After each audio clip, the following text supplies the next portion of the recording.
ನಿನ್ ಜಾತಿ ಅವ್ರು ಅಲ್ಲ ಅಲ್ಲ ನಿನ್ ಜಾತಿ ಅವ್ರು ನೀವು ಮಾತ್ರ ಮತ್ತೆ ಯಾರು ಅಲ್ಲ ನೀವು ಮಾತ್ರ ನಿನ್ ಜಾತಿ ಅವ್ರು ಹೇಳಿ ಅದ ನೀವು ಮಾತ್ರ ಅಂದ್ರೆ ಏನಂತ ಮಾತ್ರ ಹೌದಲ್ಲ ನಾವು ಕುರುಬರು ಏಯ್ ವಿಡಿಯೋ ಮಾಡ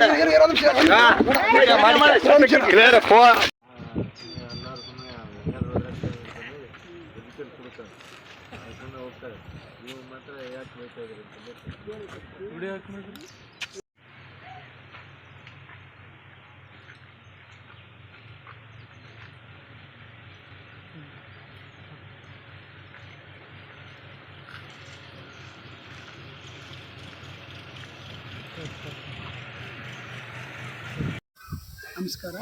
ನನ್ನ ಹೆಸರು ದುರ್ಗೇಶ್ ಅಂತ ಅಡ್ವೊಕೇಟ್ ಮಾತಾಡೋದು. ಇಲ್ಲಿ ಯಾದಗಿರಿ ಜಿಲ್ಲೆಯ ಸುರಪುರ ತಾಲೂಕಿನ ನಾಗರ ಗ್ರಾಮ ಅನ್ನುವಂಥ ಹಳ್ಳಿಯಲ್ಲಿ ಇರ್ತಕ್ಕಂಥ ನಾನು 17ನೇ ತಾರೀಕು ನಮ್ಮ ವಿಜಯಕುಮಾರ್ ಅಂತ ನಮ್ಮ ಮಾಮ ಮತ್ತು ನಾನು ಅದು ಸುರಪುರಿಂದ ನಾಗರ ಗ್ರಾಮಕ್ಕೆ ಹೋಗುವಂಥ ಸಂದರ್ಭದಲ್ಲಿ ಇಬ್ಬರು ವ್ಯಕ್ತಿಗಳು ಕುಂತಿರ್ತಾರೆ. ಅವರು ಕುರುಬ ಸಮಾಜಕ್ಕೆ ಸೇರಿದಂಥ ವ್ಯಕ್ತಿಗಳು ದಾರಿ ಮಧ್ಯದಲ್ಲಿ ಹಾದು ಹೋಗುವಂಥ ಸಂದರ್ಭದಲ್ಲಿ ಜಾತಿ ಎತ್ತಿ ಬೈತಾರೆ. ನೀನು ಆ ಜಾತಿ ಸೇರಿದವನೇ ಮಾದಿ ಮಗನೇ ಹಂಗೆ ಅಂತ ಅಸಭ್ಯವಾಗಿ ಮನಸ್ಸಿಗೆ ಬಂದಂಗೆ ಆ ಥರ ಬೈತಾರೆ. ಬೈದ್ಮೇಲೆ ನಾನೇ ಪ್ರಶ್ನೆ ಮಾಡ್ತೀನಿ, ಯಾಕಪ್ಪ ಈ ಥರ ಬೈತಿದ್ರ, ಏನಾಯ್ತು ನಿಮಗೇನು ತೊಂದರೆ ಕೊಟ್ಟಿದ್ವಾ, ಏನಾಯ್ತು ನಿಮ್ಗೆ ಅಂತ ನಾನು ಕೇಳುವಂಥ ಸಂದರ್ಭದಲ್ಲಿ ಇಲ್ಲಿ ನಮ್ಮ ಮಾಮನಿಗೆ ಆ ಥರ ಗಲಾಟೆ ಅಂತ ಮಾಮನಿಗೆ ವೀಡಿಯೋ ಮಾಡೋಕ್ಕೆ ಕೊಟ್ಟೆ.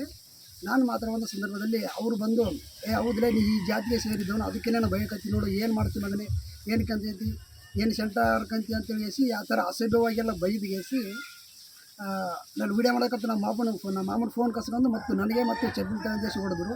ಪೂರ್ತಿ ಹೊಡೆದುಗೇಸಿ ಪೂರ್ತಿ ಮತ್ತು ಆಮೇಲೆ ನೆಲಕ್ಕೆ ಕೆಡವಾಕೇಸಿ ಕಾಲಿಂದ ಒದ್ದುಗೇಸಿ ಕಾಲಿಂದ ಪೂರ್ತಿ ಒದ್ದು ಬೇಲೆಯಲ್ಲಿ ಹಾಕಿ ಹೊಡೆದುಬಿಟ್ರು ನಮಗೆ.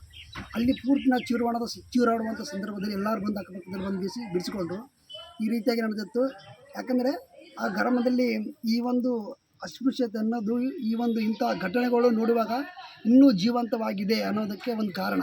ಈ ಘಟನೆ ಯಾಕೆ ನಡೀತು ಅನ್ನೋಕ್ಕೆ ಒಂದು ಕಾರಣ ಏನಂತಂದರೆ ಇನ್ನೂ ಅನ್ಎಜುಕೇಟೆಡ್ ಇರ್ತಕ್ಕಂಥ ನಮ್ಮ ಹಿಂದುಳಿದ ಭಾಗದಲ್ಲಿರ್ತಕ್ಕಂಥ ನಮ್ಮ ಯಾದಗಿರಿ ಜಿಲ್ಲೆಯಲ್ಲಿ ಅನೇಕ ರೀತಿಯಲ್ಲಿ ಅನೇಕ ಹಳ್ಳಿಗಳು ಇದ್ದರೂ ಸಹ ಈ ರೀತಿಯಾಗಿ ಅನೇಕ ಘಟನೆಗಳು ಮರುಕಳಿಸೋಕ್ಕಾಗೈತಿ.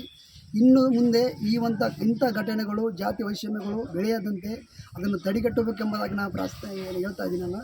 ಯಾಕಂದರೆ ಇಂಥ ಘಟನೆಗಳು ನಡೆಯುವಾಗ ಇನ್ನೂ ಜಾತಿ ವೈಷಮ್ಯತೆಗಳು ಇನ್ನೂ ಜೀವಂತವಾಗಿದೆ ಎಂಬುದಾಗಿ ನೋಡಬೇಕಾಗಿದೆ. ಇದನ್ನೇನೈತಿ ಸರ್ಕಾರನ ಒಂದು ಕ್ರಮ ಕೈಗೊಳ್ಳಬೇಕು ಮತ್ತು ಅತಿ ಕಠಿಣವಾದಂಥ ಒಂದು ಕಾನೂನನ್ನು ಇದನ್ನು ತಗೊಂಡು ಬರಬೇಕು. ಯಾಕಂದರೆ ಇತ್ತೀಚೆಗೆ ನಾನು ಯುವ ವಕೀಲನಾಗಿದ್ದೀನಿ. ಅಡ್ವೊಕೇಟ್ ಆದಂಥ ನನಗೆ ಈ ಥರ ಆಯ್ತು ಅಂದರೆ ಜನಸಾಮಾನ್ಯರ ಗತಿ ಏನಾಗಬೇಕು ಎಂಬುದಾಗಿ ನಾನು ಹೇಳ್ತೀನಿ. ಇದೇನೈತಿ ಸರ್ಕಾರ ಪೂರ್ತಿ ಕಾನೂನು ಕ್ರಮ ತೆಗೆದುಕೊಂಡ್ಗೇಸಿ ಅದಕ್ಕೆ ಮಾಡ್ತಕ್ಕಂಥ ಶಿಕ್ಷೆಯನ್ನು ತೆಗೆದುಕೊಳ್ಬೇಕು. ಆ ರೀತಿಯಾಗಿ ತೊಗೊಂಡ್ಗೇಸಿ ಒಳ್ಳೆಯ ರೀತಿಯಿಂದ ಇದನ್ನು ಜನರಿಗೆ ಒಂದು ಒಳ್ಳೆಯ ಸಂದೇಶ ಹೋಗಬೇಕೆಂಬುದನ್ನು ನಾನು ನಿಮ್ಮ ತಮ್ಮಲ್ಲಿ ಕೇಳಿಕೊಳ್ತೀನಿ. ಯಾಕಂದರೆ ಈ ಘಟನೆಗಳು ಮರುಕಳಿಸೋದ ರೀತಿಯಲ್ಲಿ ಒಳ್ಳೆಯ ರೀತಿಯಿಂದ ನಡೀಬೇಕು. ಮತ್ತು ಒಂದು ಯಾದಗಿರಿ ಭಾಗದಲ್ಲಿ ಅಸ್ಪೃಶ್ಯತೆ ಅನ್ನೋದು ಇನ್ನೂ ಜೀವಂತವಾಗಿದೆ. ಯಾಕಂದರೆ ಯುವ ವಕೀಲನಾಗಿರ್ತಕ್ಕಂಥ ನಾನು ಇದು ಎಲ್ಲ ತಿಳ್ಕೊಂಡು ನೋಡಿದ್ದೀನಿ. ಈ ಒಂದು ಅಸ್ಪೃಶ್ಯತೆಯೇ ಜೀವಂತವಾಗಿ ಇರೋಕ್ಕೆ ಬಿಡಬಾರ್ದು, ಬೇರು ಸಹಿತವಾಗಿ ಕಿತ್ತು ಬಿಸಾಕಬೇಕಂತಂದರೆ ಎಲ್ಲರ ಸಹಕಾರ ಬೇಕು. ಸರ್ಕಾರದಿಂದ ಒಂದು ಕಠಿಣ ಒಂದು ಕಾನೂನನ್ನು ಇನ್ನೂ ಬಿಗಿ ಬಂದಸ್ತಿಯಲ್ಲಿ ಇದು ನಡೆಸಬೇಕು ಎಂಬುದಾಗಿ ತಮ್ಮಲ್ಲಿ ನಾನು ಕೇಳಿಕೊಳ್ತೀನಿ. ಯಾಕಂತಂದರೆ ಇದು ಈ ರೀತಿಯಾಗಿ ನಡೀತೈತಿ. ಯಾಕಂದರೆ 17ನೇ ತಾರೀಕು ಈ ಒಂದು ಘಟನೆ ನಡೆದ ಸಂದರ್ಭದಲ್ಲಿ ನಾವು ಪೋಲಿಸ್ ಸ್ಟೇಷನ್ಗೆ ಹೋಗ್ತೀವಿ. ಇಷ್ಟಂದರೆ ಪೋಲಿಸ್ ಸ್ಟೇಷನ್ಗೆ ಹೋದೆ 17ನೇ ತಾರೀಕು FIR ಅದು MLC ಮಾಡಿಸಿಗೇಸಿ ಪೋಲಿಸ್ ಸ್ಟೇಷನ್ಗೆ ಹೋದಂಥ ಸಂದರ್ಭದಲ್ಲಿ ಅಲ್ಲಿ ಕೂಡ ಬಂದು MLC ಮಾಡ್ಕೊಂಡ್ಮೇಲೆ ಆ ಟೈಮಲ್ಲಿ ಮತ್ತೆ ತಿರುಮರ್ದಿನ 18ನೇ ತಾರೀಕು FIR ಆಗುತ್ತೆ. FIR ಆದಮೇಲೆ ಅವರು ಕೂಡ ಪೊಲೀಸರು ಕೂಡ ಸರಿಯಾಗಿ ನಮಗೆ ಸಹಕಾರ ಮಾಡಿದರು. ಇದೇ ರೀತಿಯಾಗಿ ಇನ್ನೂ ಅರೆಸ್ಟ್ ಬಂಧಿಸಬೇಕಂತ ನಾವು ಒತ್ತಾಯ ಮಾಡಿದ್ವಿ. ಇನ್ನೂ ಬಂಧಿಸೋಕ್ಕೆ ಪ್ರಯತ್ನ ಮಾಡ್ತಾ ಇದ್ದಾರೆ. ಮತ್ತು ಯಾಕೆಂದರೆ ಈ ಒಂದು ಸರ್ಕಾರ ಈ ಒಂದು ವಿಚಾರ ಅಸ್ಪೃಶ್ಯತೆಯನ್ನು ಹೋಗಲಾಡಿಸುವುದಕ್ಕೆ ಏನು ಮಾಡಬೇಕು ಮತ್ತು ಯಾವ ಕ್ರಮ ಕೈಗೊಳ್ಳಬೇಕು ಅನ್ನೋದ್ರ ಬಗ್ಗೆ ಒಂದು ಒಳ್ಳೆಯ ಒಂದು ಶೆಡ್ಯೂಲನ್ನು ನೀವು ಸರಿಪಡಿಸಿಕೊಳ್ಬೇಕು. ಅದನ್ನು ಯಾವ ರೀತಿಯಾಗಿ ನಾವು ಬೇರು ಸಹಿತವಾಗಿ ಕಿತ್ತೆಸಬೇಕು ಅಂತ ತಮ್ಮಲ್ಲಿ ಕೇಳಿಕೊಳ್ತೀನಿ. ಯಾಕಂದರೆ ಇದು ನಮ್ಮ ಯಾದಗಿರಿ ಜಿಲ್ಲೆಯಲ್ಲೇ ಹಿಂದುಳಿದಂಥ ಜಿಲ್ಲೆ ಆಗಿದೆ. ಅಸ್ಪೃಶ್ಯತೆ ಭಾಳ ಇದೆ. ಅದನ್ನು ತೆಗೆದಾಕಬೇಕಂತ ತಮ್ಮಲ್ಲಿ ಮನವಿ ಮಾಡ್ತಾ ಇದ್ದೀನಿ.